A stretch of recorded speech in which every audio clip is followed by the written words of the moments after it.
জোর করেই অসংখ্য আলেমকে মেরে ফেলা হয়েছে, কাউকে ফাঁসির কাস্টে ঝুলিয়ে মারা হয়েছে, কাউকে ইঞ্জেকশনের মাধ্যমে নাভিতে পয়জনিং করে ইঞ্জেকশন দিয়ে হত্যা করা হয়েছে, না করা হয় নাই।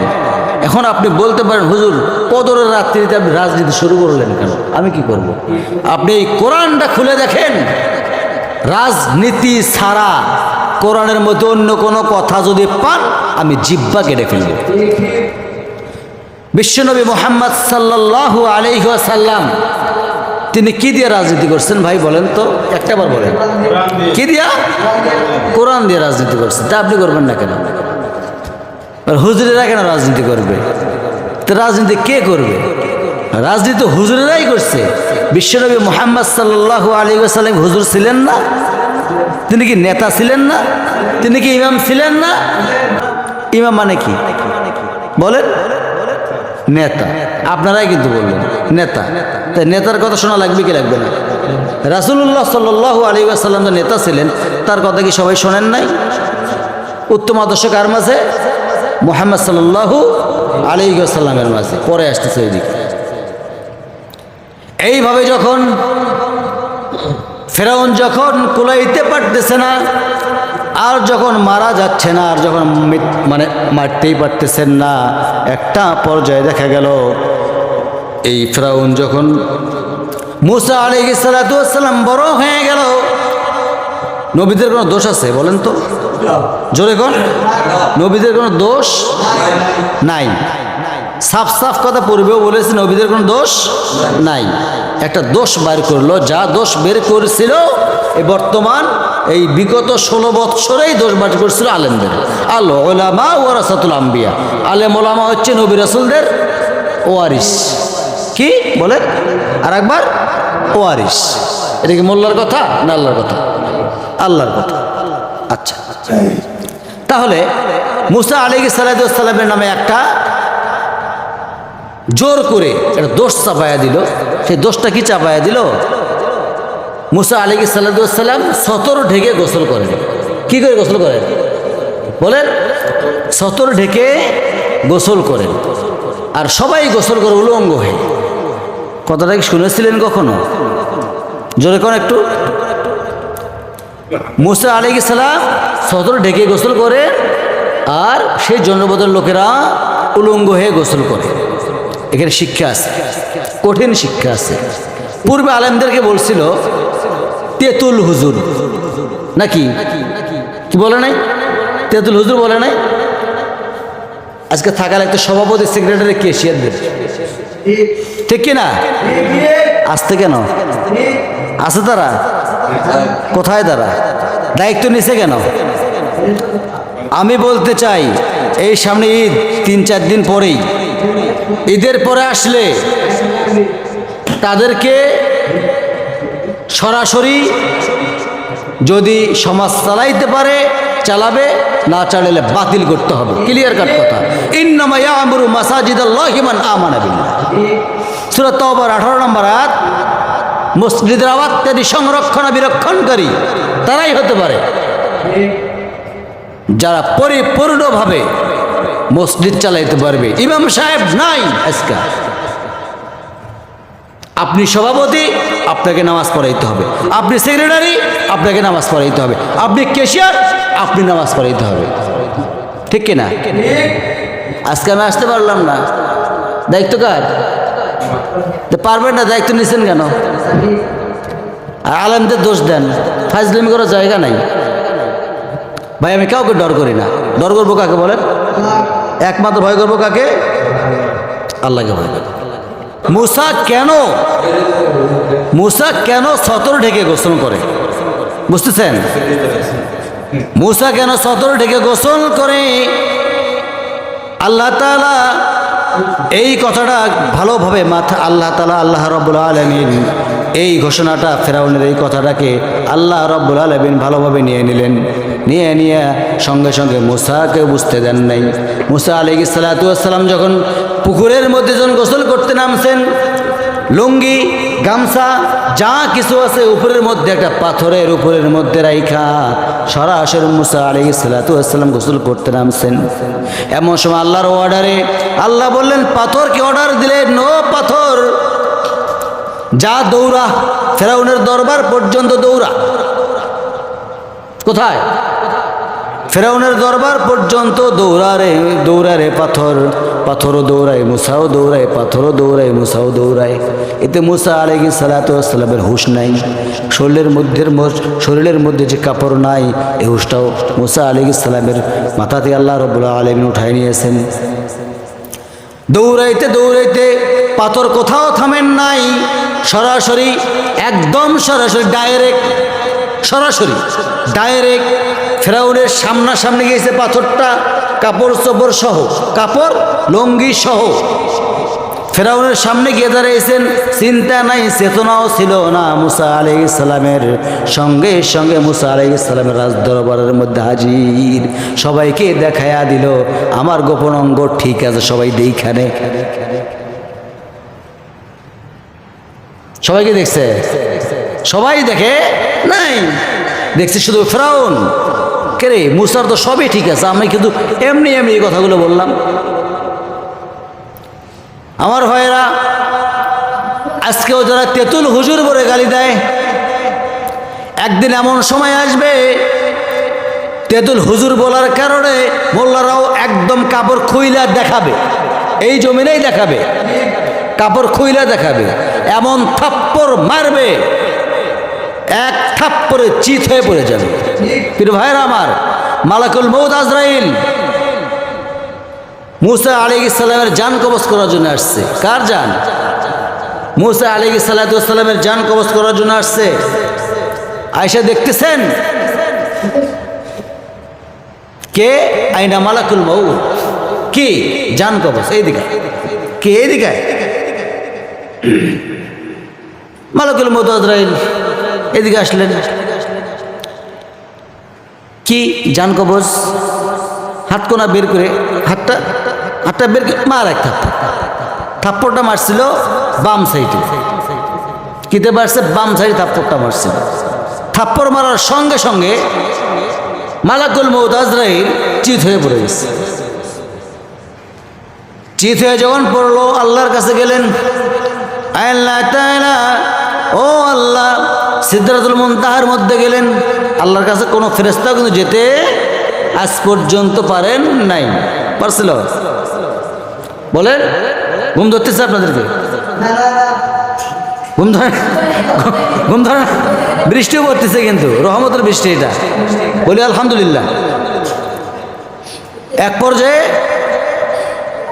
মুসা আলাইহিস সালাম থাপ্পড় হাঁকায় দিয়েছেন। আজরাইল মালাকুল মউত আল্লাহকে গিয়ে বলতেছে, আল্লাহ তাআলা, তুমি কার কাছে আমাকে পাঠাইছো?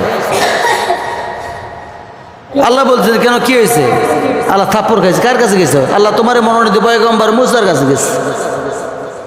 কার কাছে? তোমার মনোনীত পয়গম্বর মুসার কাছে গেছে। আল্লাহ তাআলা বললেন, তুমি এমন লোকের নাম নিলা যে লোক আমাকেও ছাড়ে না। ওয়াকাল্লামাল্লাহু মুসা তাকলিমা, ডাইরেক্ট কথা বলে যে মুসা আলাইহিস সালাতু ওয়াস সালাম, কোরআনে নাই ওয়াকাল্লামাল্লাহু মুসা তাকলিমা, ডাইরেক্ট, কোনো ফেরেশতা লাগতো না। ফেরেশতা আসলে কি খেত? বলেন বলেন। সরাসরি থাপ্পড় খাইতো না? থাপ্পড় খাইতো না। মালাকুল মউত আজরাইল আল্লাহকে যখন বললেন, আল্লাহ এখন কি করি? আল্লাহ তাআলা বলেন, ওরে মালাকুল মউত আজরাইল, আমার মুসার থাপ্পড় খেয়ে যে তুমি বাইসা আছো এটা তোমার কপাল। আবার মুসা যদি কোনো প্রাণীর গায়ে হাত রাখে, ওই প্রাণীর পশম যতগুলো থাকবে এবং হাতের নিচে যতগুলো পশম থাকবে, আমি আল্লাহ তাআলা তার ওই পরিমাণ সওয়াব তার আমলনামায় দিয়ে দেয় এবং তার হায়াত বাড়াইয়া দেয়। বলি সুবহানাল্লাহ। ছোট কথা আমার ভাইরা, সেই মুসা আলাইহিস সালাম এক পর্যায়ে আল্লাহ তাআলা বললেন আজরাইলকে, তুমি কি সালাম দিয়েছো? ভুল করছো। আমার মুসা তো ভুল সহ্য করতে পারে না, তুমি ভুল করছো মনে হয়, তুমি সালাম দিছো? বলে না, আমার মুসা তো ভুল সহ্য করতে পারে না, যাও এবার সালাম দিবা। আবার গেছেন, আবার কি এখানে মুসা আলাইহিস সালাম বলতেছেন আবার কি এখানে? সঙ্গে সঙ্গে বলতেছেন আল্লাহ আবার পাঠাইলো, সালাম বিনিময় হয়েছে। এবার এদিকে আয়, কাছে ডাকে নিলেন। ডেকে নেওয়ার সঙ্গে সঙ্গে সঙ্গে সঙ্গে বলতেছেন দেরি করিস না, জান কবজ কর, কারণ আমি আল্লাহ আমি মুসা আলাইহিস সালাম আল্লাহর সঙ্গে দিদারের জন্য ব্যস্ত হয়ে গেছি, দ্রুতভাবে আমার জান কবজ কর, আমি আল্লাহ রব্বুল আলামিনের সঙ্গে সাক্ষাতে মিলে যাব। সুবহানাল্লাহ কবেন না? ঘটনা হলো কি, মাইকটা আছে না, না থাকলে যা হয়, ঠিক কি না? মাইকটা বিদ্যুৎ চলে গেছে, একটু ব্যতিক্রম হয়ে গেছে, আর আসবে না, বিদ্যুৎ আর আসবে না, বৃষ্টি পড়তেছে তো। যাই হোক, তাহলে মুসা আলাইহিস সালাম তিনি একজন আল্লাহর মনোনীত পয়গম্বর ছিলেন। একটা পর্যায়ে আমি ইতিহাসগুলো বলছি, তো তাকে এক পর্যায়ে যখন একটা একজন কিপ্টি অর্থাৎ ফেরাউনের সফর সঙ্গী যেটাকে বলা হয় কিপ্টি ছিল, বের হয়েছে। এই সময় মুসা আলাইহিস সালাম ফেরাউনের দরবারে গিয়া বলে, এই ফেরাউন বের হয়ে আয়, এই ফেরাউন বের হয়ে আয়। ফেরাউন থরথর করে কাঁপতেছে আর বলে, হায় মুসার আজকে এত কেন মানে গরম, কিছু বুঝতেছি না, কিছু বুঝতেছি না। তো এক পর্যায়ে ওই যে কিপ্টিটা ছিল সঙ্গে একটা ভুল করে ফেলছে। মুসা আলাইহিস সালাম বলতেছেন ভুল করছিস স্বীকার কর, ভুল করছিস স্বীকার কর। না আমি ভুল করিনি। ভুল করছিস? না ভুল করিনি। ভুল করছিস? না ভুল করিনি। হাত কোনা বের করে মার একটা, তারপর মারাও সারা, মরে যাওয়া সারা। এবার আল্লাহকে বলতেছে আল্লাহ দোষ কিন্তু আমার না। আল্লাহ বলতেছেন মুসা থাপ্পড় মারলা তুমি, দোষ কাজ? আল্লাহ তোমার দোষ। থাপ্পড় মাইরা মরবে ওটা তো আমি জানি না, যদি জানতাম জোরে সোরে থাপ্পড় মারতাম। আল্লাহ বললেন ঠিক আছে দোষ আমাকে দাও, সমস্যা নাই, তুমি এখন দেশ ছেড়ে হিজরত করো। কোন নবী হিজরত করা বাদ ছিল? আমার রাসূল হিজরত করেন নাই? বলেন হিজরত করছিল আমার রাসূল সাল্লাল্লাহু আলাইহি ওয়াসাল্লাম, তিনি নিজে পর্যন্ত হিজরত করেছেন। প্রত্যেকটা নবী রাসূলেরাই হিজরত করেছেন। ঠিক তদ্রূপ মূসা আলাইহিস সালাতু ওয়াস সালাম আল্লাহর অর্ডারে দেশ ছাড়লেন, চোখ বন্ধ করলেন, চোখ যেদিকে যায় সেই দিকে যাওয়া শুরু করলেন। এক পর্যায়ে তিনি মাদিয়ানে চলে গেলেন। যখন মাদিয়ানে চলে গেলেন, কেউ নেই সেই জায়গার মধ্যে, কোনো পরিচিত লোক নাই, কোনো পরিচিত লোক নাই। একটা পর্যায়ে তিনি কূপের ধারের মধ্যে, একটা কূপ আছে, কূপের ধারের মধ্যে দাঁড়িয়ে আছেন। কূপের ধারের মধ্যে দাঁড়িয়ে থাকার কারণে দেখতেছেন সমস্ত অসংখ্য মানুষ আসতেছেন, তার পাশাপাশি দেখতেছেন দুইটা মহিলা আসতেছে। এই দুটো মহিলা তাকে জিজ্ঞাসা করলেন, ও মহিলা, তোমার যুবক মহিলা কেবল মাত্র সন্ধ্যা হবে, কিছুক্ষণ পরেই সন্ধ্যা হবে, তোমরা কি করো এখানে, কি করো এখানে? সঙ্গে সঙ্গে ওই মহিলা দুইটা বলতেছেন, এই কূপ থেকে আমরা পানি উঠাবো, পানি উঠাইয়া আমরা বাড়িতে যাব। সবাই এই কূপ থেকে পানি তুলতে 60 থেকে 8 জন মানুষ লাগে, কিন্তু আমরা পারবো না। সবাই যখন পানি নিয়ে যাবে, শেষ পানির অংশটা আমরা উঠায় নিয়ে চলে যাব। এই কথা বলে মুসা আলাইহিস সালাম বললেন, দাও বালতি আমার হাতে। বালতি হাতের মধ্যে নিয়ে নিলেন। বালতি যখন হাতের মধ্যে নিয়ে নিলেন, সঙ্গে সঙ্গে মুসা আলাইহিস সালাম ওই কূপের ঢাকনার মধ্যে হাত ঢোকায়া দিলেন। হাত যখন ঢোকায়া দিলেন, এইভাবে ছিটকা মারলেন, 14 হাত ছিটকে পড়ে গেল। মহিলা দুইটা থরথর করে কাঁপা শুরু করলেন, কাঁপতেছেন আর বলতেছেন মানুষটা অন্য কিছু। যে জায়গার মধ্যে 60 থেকে 8 জন মানুষ লাগে এইটা ঢাকনা উঠাইতে, সেই জায়গায় গেলেন। বাড়িতে নিয়ে যাওয়ার সঙ্গে সঙ্গে সেই সন্তান এক পর্যায়ে দেখা গেল 3 দিন যাচ্ছে কারোই দুধ পান করছে না, কারোই দুধ। এই ফিরআউন এক পর্যায়ে যখন সন্তানকে বাড়িতে নিয়ে গেলেন, বাড়িতে নিয়ে যাওয়ার সঙ্গে সঙ্গে মুসা আলাইহিস সালাতু ওয়াস সালাম কারো দুধ পান করছেন না, কারো দুধ পান করছেন না, কারোই না।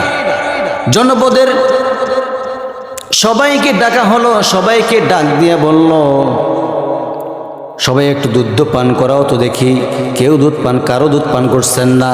এমন সময় এক মহিলা এসে বলতেছেন, ও আসিয়া, এই জনপদের মধ্যে একজন মহিলা আছে, পরহেজগার মহিলা, দেখো তো তাকে ডেকে নিয়ে আসো, ডেকে নিয়ে এসে দেখো তো তার দুধ পান করে নাকি। এক পর্যায়ে মুসা আলাইহিস সালাতু ওয়াস সালামের মাকে ডেকে নিয়ে আসা হলো। মুসা আলাইহিস সালাতু ওয়াস সালামের মাকে যখন ডেকে নিয়ে আসা হলো, সন্তানকে কোলে দেওয়ার সঙ্গে সন্তান তো মাকে চিনবে, এটাই বাস্তব। এটা বাস্তব না? বাস্তব। যখন চিনে ফেলছেন, তৃপ্তি মতো দুধ পান করা শুরু করলেন। মুসা আলাইহিস সালাতু ওয়াস সালাম, আল্লাহর পয়গম্বর, সুন্দর একটা বাচ্চা দুধ পান করা শুরু করলেন। এই দুধ পান করা যখন দেখেন আসিয়া আলাইহিস সালাতু ওয়াস সালাম, সঙ্গে সঙ্গে মুসার মাকে বলতেছেন, ও মহিলা, তুমি কি আমি জানি না, যেহেতু তোমাকে বেছে নিয়েছে মা বলে, এই সন্তান তোমাকে মা বলে বেছে নিয়েছে, তবে এই বাড়ির মধ্যে একদম সর্বোত্তম যে ঘরটা আছে, সেই ঘরটা তোমার জন্য বরাদ্দ করে দিয়ে দিলাম, এবং মাসে মাসে তোমাকে আমি বেতন দিয়ে দেব, সর্বোচ্চ যে বেতনটা আছে সেই বেতনটা আমি দিয়ে দেব। আল্লাহ বলে, আমি তো এটাই চাই। কি বুঝলেন? তাহলে রাখে আল্লাহ, মারে কে? আমার ভাইয়ের, আমার বন্ধুগণ, আমার মুসার ঘটনা যখন ধরছি আজকে শেষ করেছে ইনশাআল্লাহ। খারাপ লাগতেছে? আমার যদি খারাপ না লাগলে আপনার কেন খারাপ লাগবে, তাই না? মুসা আলাইহিস সালাতু ওয়াস সালাম তৃপ্তি মতো দুধ পান করা শুরু করলেন। দুধ পান করতে করতে এক পর্যায়ে বাড়িও পেয়ে গেলেন, রাজপ্রাসাদও পেয়ে গেলেন। বলি সুবহানাল্লাহ। সব কিছু পেয়ে গেলেন। একটা পর্যায়ে দেখা গেল, যখন সব কিছু পেয়ে গেলেন, সব কিছু পাওয়ানোর সঙ্গে সঙ্গে একটা পর্যায়ে তাফসীর ইবনে কাসিরের মধ্যে আসছে, কিতাবের মধ্যে আসছে, যখন 2.5 বৎসর পূর্ণ হয়ে গেল। কয় বছর? 2.5 বৎসর পূর্ণ হয়ে গেল। 2.5 বৎসর পূর্ণ হওয়ার সঙ্গে সঙ্গে আসিয়া আলাইহিস সালাতু ওয়াস সালাম মুসা আলাইহিস সালাতু ওয়াস সালামের কথা বলতেছেন ফিরাউনকে, ও আমার স্বামী গো, 2 থেকে 2.5 বৎসর হয়ে গেল, এত সুন্দর ফুটফুটে সন্তান একটা বারের জন্য তুমি কোলের মধ্যে নিয়ে আদর করলে না, তুমি এত পাষাণ কেন? কি বুঝলেন? তুমি এত পাষাণ কেন? ফিরাউন চিন্তা করতেছে, হায় রে, এমন কথা বললাম আমি নাকি পাষাণ? এই কথা যদি জনপদের লোকে শোনে, আমার তো মান সম্মান থাকবে না। থাকবে? নেতার কথা যদি, খারাপ কথাটা যদি জনগণ শোনে, ওই নেতার কি দাম থাকবে? থাকবে না।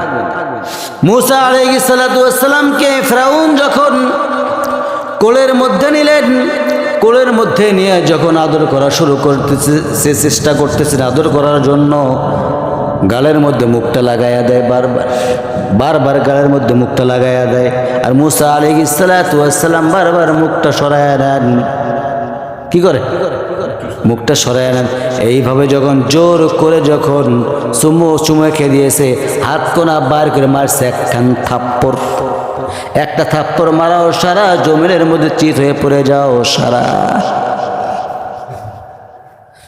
ফিরাউন সেন্স ফিরে গিয়ে যখন সেন্স ফিরে পেলেন, সেন্স ফিরে পাওয়ার সঙ্গে সঙ্গে ফিরাউন আসিয়াকে বলতেছেন, ওরে আসিয়া, এইটা তো মানুষ নয়, এইটা আল্লাহর পয়গম্বর। আমি সেদিন মনে করছিলাম 8 আনা, আজকে আমার কাছে মনে হলো 16 আনা। আর বিশ্বাস বাকি নাই। 4 আনা মনে করতে করতে 8 আনা মনে করছিলাম আমি, এটাই যে মুসা, আজকে আমি হত্যা করব।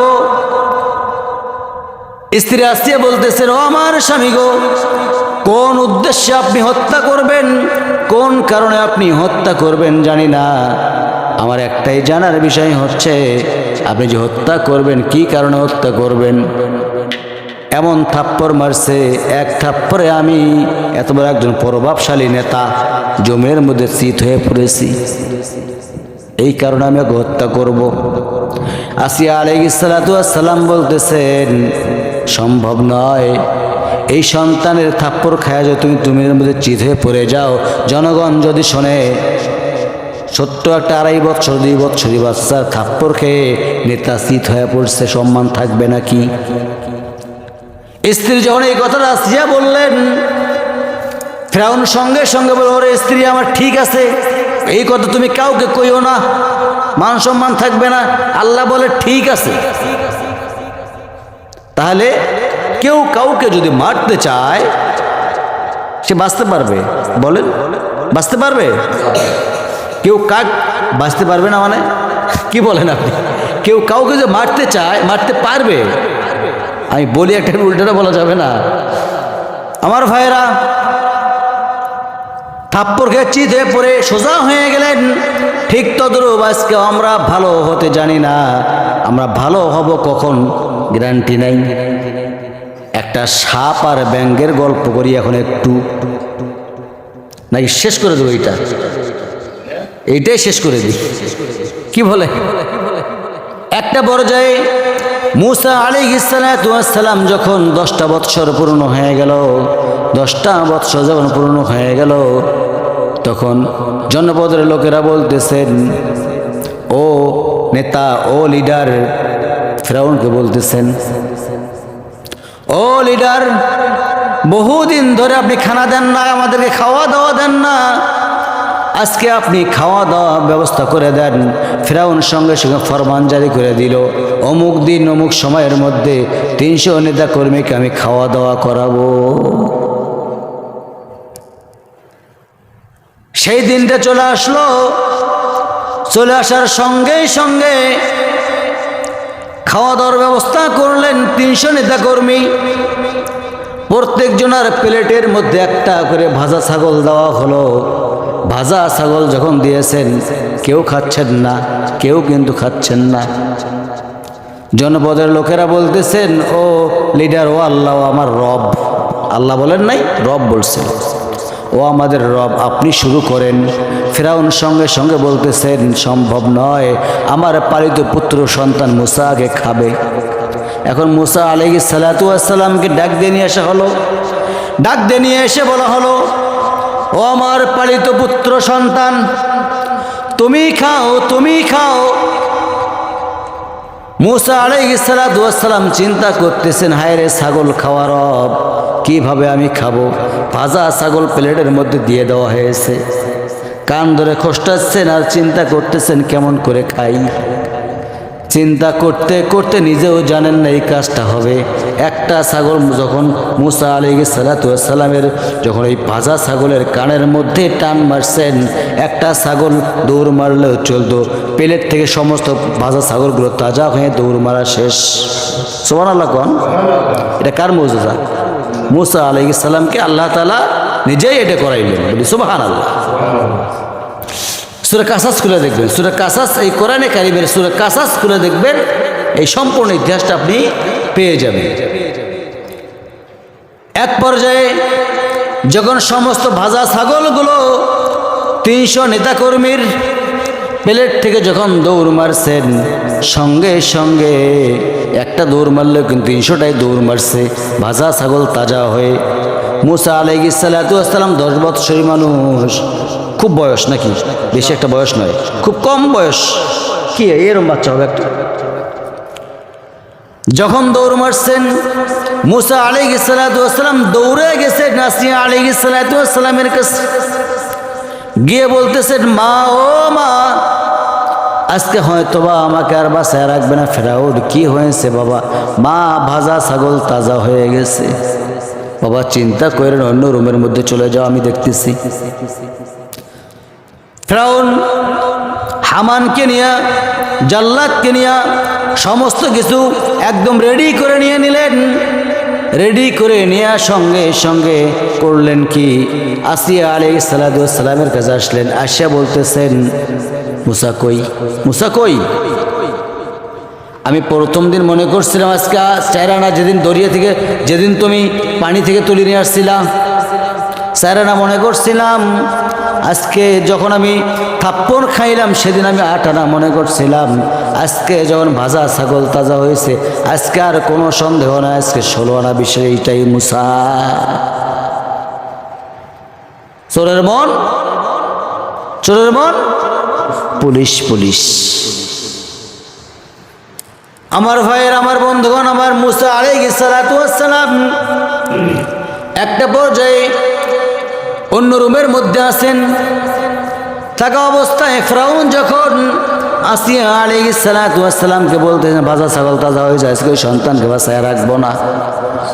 সঙ্গে সঙ্গে আসিয়া আলাইহিস সালাতু ওয়াস সালাম বলতেছেন, ও আমার স্বামী গো, কি জন্য মারবেন? একটু পার্সোনালভাবে তোমার সাথে আমার কথা আছে। অন্য রুমের মধ্যে নিয়ে গেলেন, সবাইকে বিদায়ী করো, হামান থেকে শুরু করে নিয়ে সবাইকে বিদায়ী করো। একটা লোকও থাকবে না এখানে, একটা লোক এইখানের মধ্যে থাকতে পারবে না। সবাই বিদায়ী হয়ে চলে গেল। ওই রুমের মধ্যে শুধুমাত্র কেবলমাত্র আসিয়া আলাইহিস সালাতু ওয়াস সালাম এবং ফিরআউন, মিস্টার ফিরআউন কি একটা বেয়াদব, যে পৃথিবীর মধ্যে আপনি খতিয়ে দেখতে চান, এই ফিরআউনের নামটা অধিকাংশ আল্লাহ তাআলা কোরআনে কারিমের মধ্যে দিয়েছেন। বলি নাউজুবিল্লাহ। কেন দিলেন? ওকে দেখে যেন এই জাতি শিক্ষা অর্জন করতে পারে যে ওর মতো হওয়া যাবে না। কিন্তু আমরা দেখেছি ওই ছিল 1600 বছর, ফিরআউন কত বছর? 1600 বছর। কিন্তু আমরা দেখলাম তার একটু দ্বিতীয়টা। কি দেখলাম? দ্বিতীয়টা এই বিগত 16 বছর এই রাষ্ট্রটা চালাইছেন কে? শেখের বেটি হাসিনা, ঠিক কিনা? তাহলে ফিরআউন ছিল বড় ফিরআউন, এটা হচ্ছে 16 বছর, ওটা 1600 বছর। হাসিনা হচ্ছে 16 বছর, ওটা হচ্ছে বিগ ফিরআউন, হাসিনা হচ্ছে মিনি ফিরআউন। মিলছে না? এটাকে আমি মিলে গেলাম, মিলছে, এমনিতে মিলে গেল। একটা পর্যায়ে আসিয়া আলাইহিস সালাতু ওয়াস সালাম ফিরআউনকে বলতেছেন, ও আমার স্বামী গো, মরা ছাগল তাজা হয়েছে, ভালো কথা, কোনো সমস্যা নাই, কোনো সমস্যা নাই। একটা ব্রেন দিয়ে আপনার মাথার মধ্যে আমি ঢোকাই দিই। আপনি রব দাবি করেন, আপনার মাথার মধ্যে কোনো বুদ্ধি নাই। কি বুদ্ধি নাই? ফিরআউন বলতেছেন স্ত্রীকে, আসিয়া আলাইহিস সালামকে বলতেছেন, কি বুদ্ধি নাই আমার? ও আমার স্বামী গো, তুমিও তো একদিন মরে যাবে, আমিও তো একদিন মরে যাব। ফিরআউন বলল, হ্যাঁ মরে তো যাওয়া লাগবে, মরাকে আমি বিশ্বাস করি, মরা লাগবে। আসিয়া আলাইহিস সালাম বলতেছেন, তবে যদি মরে যাওয়াই লাগে, ওই সন্তানকে আমি একটা দিনের জন্য হারাইতে দেব না এবং মারতেও দেব না। কি জন্য মারতে দেবে না?